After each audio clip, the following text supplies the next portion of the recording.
তো জানেন যে আমি প্রফেসর ইউনূস যেদিন শপথ নিলেন সেদিনই বলছি যে দেশে ইফেক্টিভ বিরোধী দল নাই, তাই আমি বিরোধী দলের ভূমিকা পালন করবো। মনে আছে না? ভাবছিলাম যে কুসুম কুসুম সমালোচনায় কাজ হবে, কিন্তু না, এটা এত অপদার্থ, এত গণবিরোধী যে এদের সাথে হাসিনার মতো আচরণ করতে হবে বলে মনে হইতেছে। আমি বারবার বলতেছি না, এরা যে লাইনে আগাইতেছে, ক্ষমতাবানকে সেই একই তেল, গণমানুষকে সেই একই অবজ্ঞা, দেশের মানুষ সম্পর্কে সেই একই ধরনের ন্যূনতম ধারণা না থাকা, এই সব কিছু প্রফেসর ইউনূসের উপদেষ্টাদের বৈশিষ্ট্য হয়ে দাঁড়াইছে। দরিদ্র ঘৃণা, বিজেএফ এর বট বাহিনী লালায় দেওয়া থেকে শুরু করে কেন কাজ নাই যা হাসিনা করছে সেটা করতেছে না। আরে বাবা, হাসিনা তো তার প্রথম মাসে গুম বিচার বহির্ভূত হত্যা করে নাই।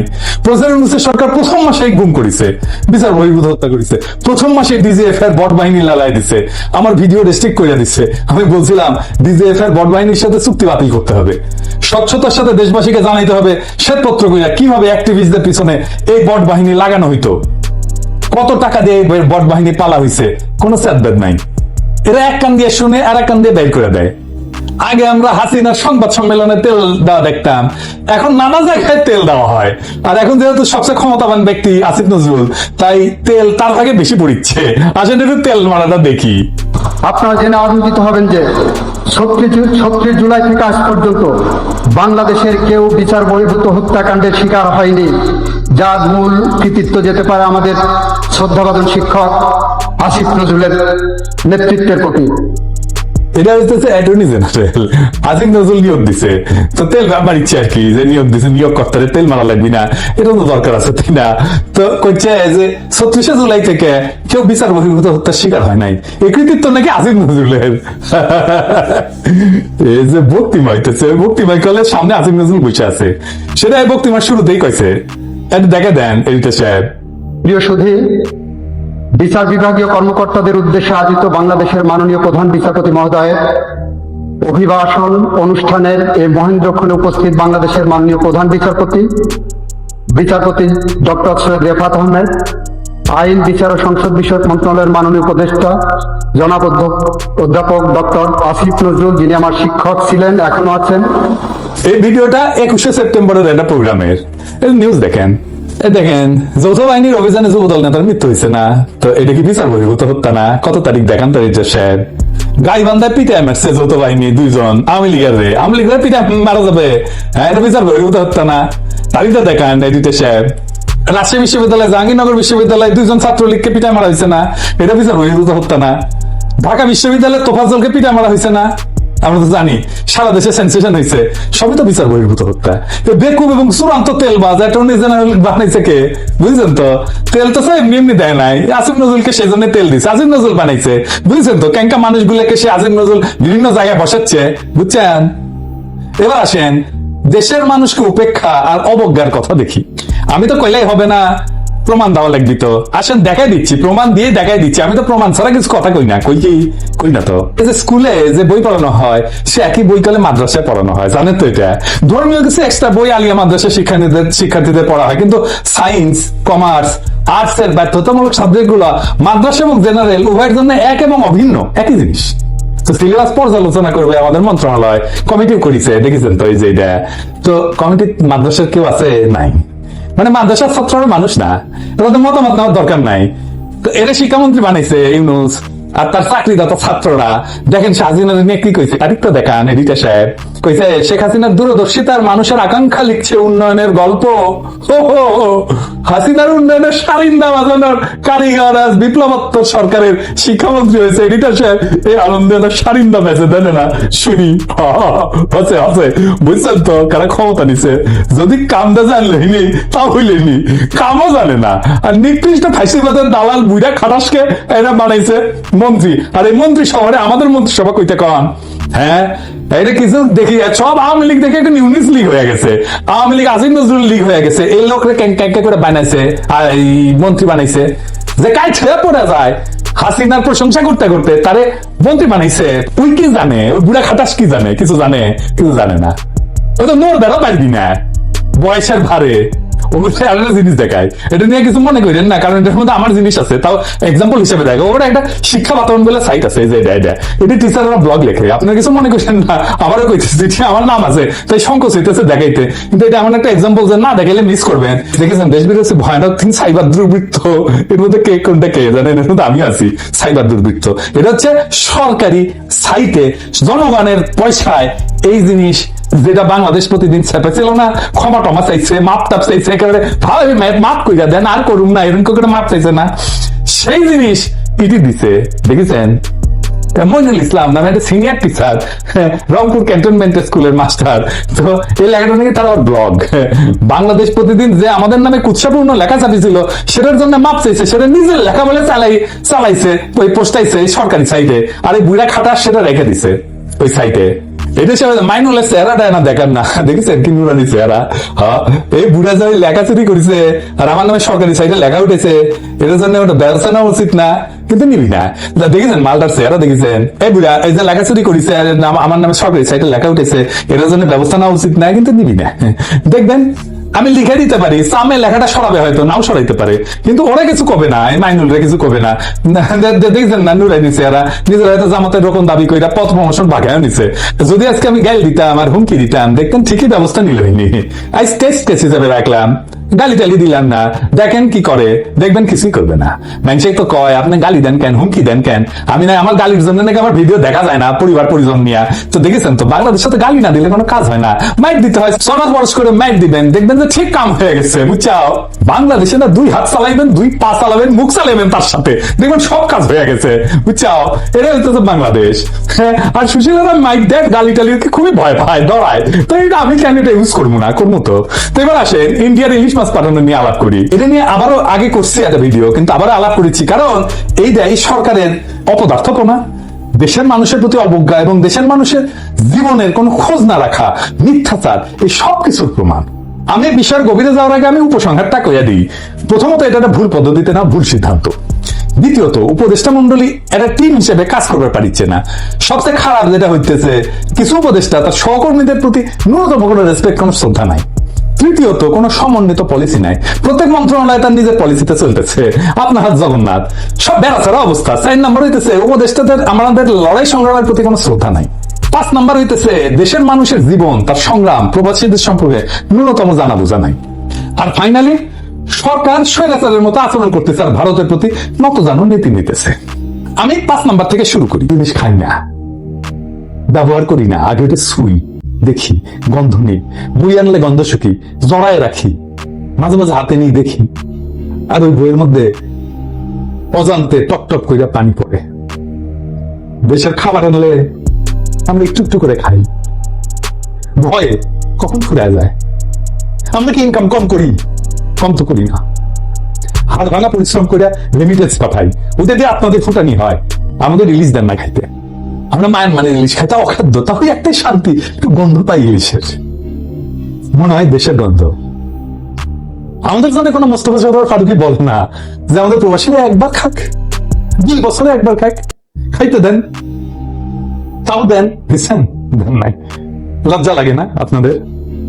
ভাত খান ভাতারের আর পীড়িত করেন ভাসুরের লগে। আন্দোলনে সমর্থন দিছিল আর উপদেষ্টা বলে প্রশংসা করতেছে। আমি তো ভোট করেছিলাম, 3 লাখ ভোট পড়েছে, 70% মানুষ বলছে ইংলিশ ভাষণটা নিন্দিত কাজ হয়েছে, এটার নাকি বাণিজ্যিক মূল্য আছে, আমরা টাকা দিয়ে কিনতাম না, আমরা কি বিনা পয়সা নিতাম? আমাদের তো দিতেছেন না, বছরের পর বছর কেউ খায় না, তাহলে ইন্ডিয়া কেন পাঠাইতেছে? কারণ বিশেষ বিবেচনা, অন্য বিবেচনা আছে, ইন্ডিয়া প্রেম দেবে, ভালোবাসা দেবে তাদেরকে, সেই জন্য ইন্ডিয়ার পাস একটা পারবে। হাসিনা যেমন চাইছিল এরাও চাইবে।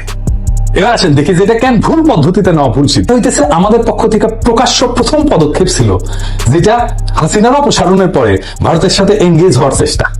কিন্তু দেখেন ভারত এই সরকারের সাথে, সরকারের সাথে গুরুত্ব সহকারে এঙ্গেজ হওয়ার কোনো ইঙ্গিত দিচ্ছে, দেয় নাই। এই যে জাতিসংঘে মোদির সাথে মিটিং করার পারমিশন চাইছিল, দেখা করছে, দেখা করে নাই। আর অমিত শাহ যেদিন ইলিশ পাঠানোর সিদ্ধান্ত নিছে, সেদিন অমিত শাহ বলছে বাংলাদেশিদের উল্টা করে টাঙ্গায় ঝুলাই রাখবে। এই অমিত শাহ আমাদেরকে ওই পোকা বলছিল। আসলে ভারত বন্ধু দেশ, হারামজাদা। এই যে ইন্ডিয়া বাংলাদেশ এবং আমাদের জনগণের যে 15 বছর ধরে ক্ষতি করছে, আমাদের নাগরিক অধিকার নষ্ট করছে, হাসিনার ফ্যাসিস্ট শাসনকে টিকায় রাখছে, কোনো দুঃখ প্রকাশ করছে? করে নাই। এখনো তাদের ওই যে গদি মিডিয়া এখনো বাংলাদেশ বিরোধী ঘৃণা ছড়াই যাচ্ছে, আর ওরা প্রেম দিয়ে এই যাবে। হ্যাঁ, মেয়েরা সকল শিল্প না তাই বলে কি প্রেম দেবো না? কিরকম জাউডা দেখেন এগুলো, কিরকম খাইছে। এইরকম অবস্থায় একটা যুক্তিসঙ্গত একটা পদক্ষেপ হইতো যে দিল্লির সামনে অতিরিক্ত নম্র হওয়ার পরিবর্তে ভারতের পক্ষ থেকে প্রথম গুরুত্বপূর্ণ পদক্ষেপের জন্য অপেক্ষা করা, যে দেখি তোমরা কেমন বন্ধুত্ব চাও। এই জন্যই যখন ফরিদাপা ঘোষণা করছিল যে আমাদের জনগণ ইলিশের প্রথম ভাগ পাবে এবং রপ্তানি হবে না, তখন সমস্ত জনগণ উল্লসিত হয়েছিল, প্রশংসা করছিল ফরিদাপাকে। এখন কেউ কেউ কইতে পারেন যে মৎস্য উপদেষ্টা রপ্তানি নিয়ে সিদ্ধান্ত নেওয়ার ক্ষমতা নাই। যদি এটা সত্য হয়, তাও তিনি বিবৃতি দিচ্ছিলেন এবং সরকারের পক্ষ থেকে কোনো বিপরীত কোনো মতামত তো আসেনি তখন, আসছিল। সুতরাং আমরা এইটাকে সরকারের একটা বিবেচনা প্রসূত সিদ্ধান্ত হিসেবে গ্রহণ করছিলাম এবং সাধুবাদ জানাইছিলাম। তার মন্ত্রী পরিষদের সদস্যরা দেখে নাই, দেখছে তো ওই মন্তব্যটা, দেখছে না? সচেতন ছিল পুরোপুরি। যখন সিদ্ধান্ত হইল রপ্তানি, তখন ফরিদাপা বললেন যে তিনি এটা করেননি এবং বাণিজ্য মন্ত্রণালয় খোঁজ নিতে বললেন। তখন স্পষ্ট হয়ে গেল যে এই বিষয়ে তার সাথে কোনো পরামর্শ করা হয়নি। সংশ্লিষ্ট মন্ত্রী পরিষদের সহকর্মীরা উনারে ফরিদাপারের সমস্যার মুখে ফেলে দিচ্ছেন। এখন যদি কেউ যুক্তি দেন যে রপ্তানি না করার কথা তো বলা উচিত ছিল না, কারণ এটা তার এখতিয়ারের মধ্যে পড়ে না, তারপরেও বাণিজ্য মন্ত্রী অবশ্যই তার সাথে পরামর্শ করা উচিত ছিল, কারণ ফরিদাপার দায়িত্ব হচ্ছে আভ্যন্তরীণ যোগানের ব্যবস্থা করা। এটা দায়িত্বে উনি আছেন। রপ্তানি যোগ্য উদ্বৃত্ত আছে কিনা এটা কে দিবে ধারণা? মৎস্য মন্ত্রণালয় তো দিবে, নাকি কে দিবে? এটা বাণিজ্য মন্ত্রণালয় দিবে না মৎস্য মন্ত্রণালয়? তাহলে মৎস্য মন্ত্রণালয় আছে কেন? এটা তো উপদেষ্টাদের যে একসাথে টিম হিসেবে কাজ করতেছে না, তার একটা দিক। আর রপ্তানি কারণ সম্পর্কে বিভিন্ন উপদেষ্টা বিভিন্ন কথা বলতেছে। বাণিজ্য মন্ত্রণালয় বলতেছে এটা ইলিশ রপ্তানিকারকদের দাবির কারণে করেছে। আসিফ নজরুল উপপ্রধান উপদেষ্টা কইতেছে যে এটা ভারতের অনুরোধে করা হয়েছে। এই বিষয়ে আসিফ নজরুল কি ভূমিকা? মনে হচ্ছে যে ডান হাত জানে না বাম হাত কি করতেছে, আর সবাই সব বিষয়ে মন্তব্য করতেছে আর বিপর্যয়ের জন্ম দিচ্ছে। আর ভারতের মিডিয়া কি বলতেছে? ভারতের মিডিয়া কিন্তু বলতেছে না যে ইলিশ রপ্তানির সিদ্ধান্ত ভারতের অনুরোধ হয়েছে, বরং বলতেছে বাংলাদেশের ইলিশ রপ্তানিকারকদের চাপে করা হয়েছে। বুঝছেন তো? তার মানে কেন পাঠানো হইতেছে তার কিন্তু আপনি কোনো ব্যাখ্যা পাইলেন না, কোনো ব্যাখ্যা পাইলেন না। আর এই সালাউদ্দিন বাণিজ্যের অর্থ উপদেষ্টা এটা অদ্ভুতই না, বরং পুরো আন্দোলনকে সরাসরি অপমান করে একটা গুরুতর অপরাধ করছে। প্রথমে দায়িত্ব নেওয়ার পরিবর্তে বল যে বেটা আমি দায়িত্ব নিছি, এটা আমার দায়িত্ব নেবেন না, কিন্তু ওই ঘটনাটাও আমার নাই। বুঝছাও? দায়িত্ব নেওয়ার পরিবর্তে সিদ্ধান্তের দায়ভার প্রধান উপদেষ্টার উপর চাপাই দিচ্ছে। সে তো নিজে বাণিজ্য মন্ত্রণালয়ের দায়িত্বপ্রাপ্ত উপদেষ্টা হিসেবে পুরোপুরি সিদ্ধান্তের দায়িত্ব নিতে হবে নাকি? মিডিয়ার সামনে ঠিকভাবে উত্তর দিতে না পেরে পুরোপুরি কাপুরুষতার আশ্রয় নিছে এবং দোষ পর্যালোচনার উপর চাপাই দিছে এবং এর সাথে দাবি করছে যে এটা দেশের বৃহত্তর স্বার্থে করা হয়েছে এবং সিদ্ধান্তের জন্য নাকি সে প্রশংসা পেয়েছে। তো বৃহত্তর স্বার্থটা কি সেটা বলছে, পরিষ্কার করছে। এটা বলতে হবে বৃহত্তর স্বার্থটা কি, আমরা জানতে চাই বৃহত্তর স্বার্থটা কি। আর তো কিছু না, ভারতের প্রেম ছাড়া তো আর কিছু না। সরকার তো পতিত ফ্যাসিস্ট হাসিনার মতো একই খেলা খেলতেছে। আমাদের স্বার্থ ত্যাগ কইরা ভারতের অনুগ্রহ পাওয়ার জন্য মোদীর কাছ থেকে প্রশংসা পাওয়ার চেষ্টা করতেছে, যে মোদী সাথে জাতিসংঘে দেখা পর্যন্ত করতেছে না। তো সে বলে বাণিজ্যিক কারণ আছে, তো আমরা কি বিনা পয়সায় নিতাম প্রবাসীরা এ বালশুন ফাজলামি দুসান আমাদের সাথে? ইন্ডিয়ান টাকায় কি মধু লাগানো থাকে? হ্যাঁ, আবার নিজের সিদ্ধান্তকে যুক্তিসঙ্গত করার জন্য আমরা ভারতের কাছে পেঁয়াজ পাই, ভারত সরকার পেঁয়াজের শুল্ক কমায় আমাদের উপকার করেছে। ওই বেটা জানি না পেঁয়াজ আমাদের, আমরা যে পেঁয়াজের স্বয়ং সম্পূর্ণ, এই পেঁয়াজ নিয়ে যে ভাইজা খেয়েছি আমরা, ওই বেটা জানি না। হ্যাঁ, ওই সেই হাসিনার সরকার, হাসিনার মন্ত্রীদের আর্গুমেন্ট দিচ্ছে আমরা এটা ভারতীয় পণ্য বয়কট আন্দোলনের সময় আমরা করছিলাম না, এটা আমরা দেখাইছিলাম না যে আমাদের আসলে পেঁয়াজ আমদানি করার দরকার নাই। একই কথা আওয়ামী লীগের মন্ত্রীরা ভারতের তাবেদারি করার জন্য যা বলতো, এই সালাউদ্দিন একই কথা করছে। সবার শেষে বিস্ফোরক মন্তব্য করে বলছে ইমোশনাল কথাবার্তা বলার কোনো দরকার আছে? দরকার নাই। পুরো আন্দোলনটা, গণ অভ্যুত্থান, বিপ্লব, এটার কেন্দ্র কি ছিল? মাতৃভূমির প্রতি গভীর আবেগময় সমর্পণ, ইমোশন। ভারতীয় পণ্য বর্জন করা এবং ইলিশ রপ্তানি না করা, এগুলো সবই এই এক আবেগের ইমোশনের সুতায় বাঁধা ছিল। যখন 7 জানুয়ারি নির্বাচনের পর অন্ধকার হতাশা আমাদের উপরে নেমে আসছিল, তখন আমরা ভারতীয় পণ্য বর্জনের ডাক দিছিলাম এবং দেশে বিদেশে পুরা জাতি এই ডাকে তীব্র আবেগ নিয়ে সাড়া দিছিল না? এটা ছিল ছাত্র জনতার আন্দোলনের পূর্বাভাস, যা শেষ পর্যন্ত হাসিনাকে উৎখাত করছিল। আবু সাইদের মতো ফ্যাসিস্টদের গুলির মুখোমুখিতে কতটা ইমোশনাল হওয়া প্রয়োজন ওই জানে? জিন্দগিতে কোনো আন্দোলন সংগ্রাম লড়াইয়ের মধ্যে ছিল না। ওই সেই কঠিন দিনগুলাতে যখন আমাদের কারো ঘুম হইতো না, সারাদিন উৎকণ্ঠায় কাটতো এইখান থেকে ওইখানে যাইতাম আমরা, যে সমাবেশ করতাম, মিছিল করতাম, এমনকি বিদেশেও আমরা করছি। এমন কোনো বাসা নাই, এমন কোনো দিন নাই আমরা মিছিল করি নাই বিদেশে। ওই কঠিন দিনগুলোতে সালাউদ্দিন কি করছে? কোন ত্যাগ স্বীকার করছে? আন্দোলনে ব্যর্থ হইলে তার জীবনে কোনো প্রভাব পড়তো? কোনো প্রভাব পড়তো না, আমরা ধ্বংস হয়ে যাইতাম। কিন্তু সালাউদ্দিন আমাদের আন্দোলনে কোনো অবদান রাখেনি, কিন্তু আমাদের রক্ত, ঘাম এবং ত্যাগের বিনিময়ে মন্ত্রীর পদ পাইছে। এখন তিনি আমাদের নিয়ে ঠাট্টা করে বলে আমাদের ইমোশনাল হওয়ার কোনো প্রয়োজন নাই, এবং আমাদের দেশের স্বার্থ বিক্রি করতেছে, ঠিক যেভাবে ফ্যাসিস্ট হাসিনা এবং তার দল আমাদের দেশের স্বার্থ বিক্রি করছিল। এই একই উপদেষ্টাই যে সালাউদ্দিন কয়েক সপ্তাহ আগে ভারতীয় হাই কমিশনের সঙ্গে সাক্ষাতের পর আমাদের বলছিল যে ভারতীয় যে ক্রেডিট লাইন আছে তার অধীনে অর্থায়িত প্রকল্পগুলো আমাদের জন্য নাকি ভালো, চিন্তা করেছেন, এবং এগুলো নাকি পুনরায় শুরু করা উচিত। ওই যে এগুলো রিভিউ করেছে, করে দেখছে যেগুলো আমাদের ভালো, ওই রিভিউ এর রিপোর্ট দিক আমাদেরকে। বুঝা রিভিউ কেমনে করতে হয়? ও ভালো বলার কে? দেশ মনে হচ্ছে ওর বাপের। আন্দোলনের সময় জনগণের দাবি ছিল না যে প্রকল্পগুলো পূর্ণাঙ্গ পর্যালোচনা করা, কারণ আমাদের ভূমির মধ্যে দিয়ে ভারতের করিডোরের সুবিধার্থে তৈরি করা হয়েছিল এই প্রকল্পগুলো, যার ফলে আমাদের স্বাধীনতা, সার্বভৌমত্ব বিপন্ন হওয়ার সম্ভাবনা ছিল। এই সিদ্ধান্তের জন্য কোন হাসিনা সরকার স্বচ্ছতা দেখাইছিল নাকি ইউনিট সরকার স্বচ্ছতা দেখাইতেছে? তবু ওই সালাউদ্দিনের মতো উপদেষ্টারা ভারতের মন জয় করার জন্য একেবারে চেয়ার থেকে পড়ে যাইতেছে গদগদ হইয়া।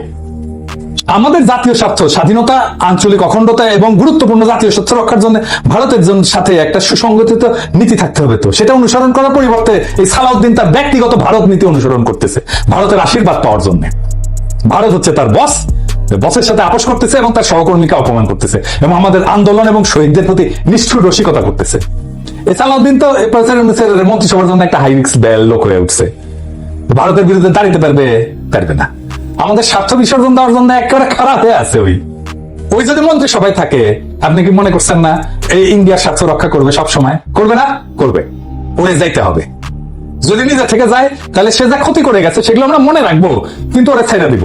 যদি না যায়, আমি শপথ নিতেছি ওরে এমন ভাবে জয় বাংলা করব, ও জিন্দেগিতে মনে রাখবে, পরিবার মনে রাখবে।